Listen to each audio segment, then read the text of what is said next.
مساء الفل. الفيديو ده مخصوص للناس اللي بتقول الكشري المصري صعب.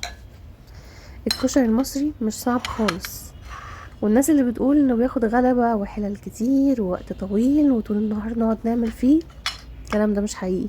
لما تشوفوا الفيديو ده هتقوموا تعملوه في نص ساعة تقريبا او اقل كمان. تعالوا نشوف عملناه ازاي. بصلتين متوسطين، ويفضل بصل ابيض. البصل الابيض دلوقتي مليان مية وخفيف جدا، هنشوف هيبقى عامل ازاي دلوقتي في الزيت، وازاي هينشف بكل سهولة ويقرمش. هنرش عليه شوية ملح وشوية دقيق وشوية نشا، يعني حاجات بسيطة لا تذكر، ممكن نص معلقة صغيرة من كل حاجة. هنكتر بس الدقيق شوية، ممكن دقيق يبقى معلقة.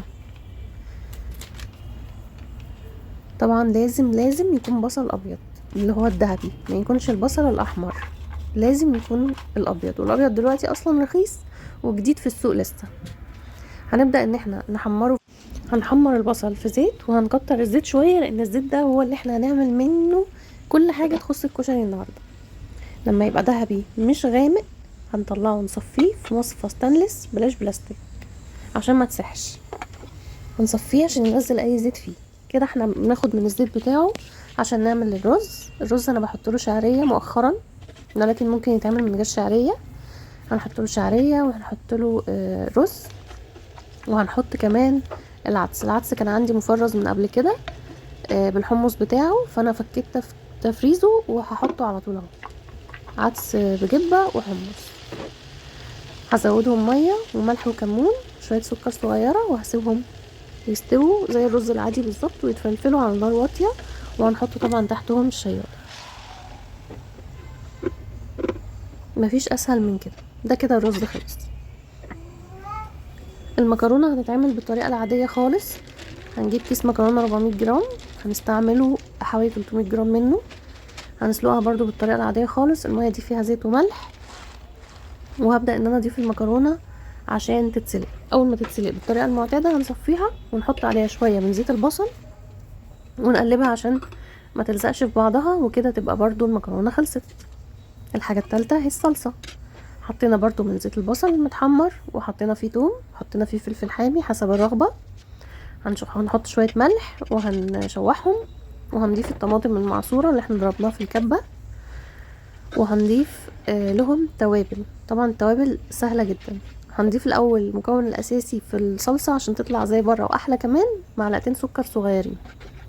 هنحط الملح العادي بتاعنا وفلفل واسفه وكمون، وبس كده. يعني كمون وسكر وملح. هنعمل بقى الدقه دي برضو اختياري، في ناس بتحطها على النار وفي ناس بتعملها على البارد زي كده. البارد ده اسهل واحسن. انا حطيت توم، حطيت فلفل حامي، وهعصر ليمونه، وهحط شويه خل، وهزودهم شويه ميه من الحنفيه، وهبدا بقى احط لها توابل. هي مش توابل، يعني هي ملح وكمون وكزبره ناشفه، وممكن احط شويه سكر صغيرين وممكن ما احطش. هتلاحظوا اني استعملت السكر كذا مره. جربوا بس الطريقه وهتشوفوا هتعجبكم قد ايه. انا هنا بضيف الخل اهو، وهضيف بعده الميه عشان اخف اللذعان بتاع الخل والليمون. كده خلاص الدقه جاهزه، هسيبها على جنب او في التلاجة، هي خلصت خلاص.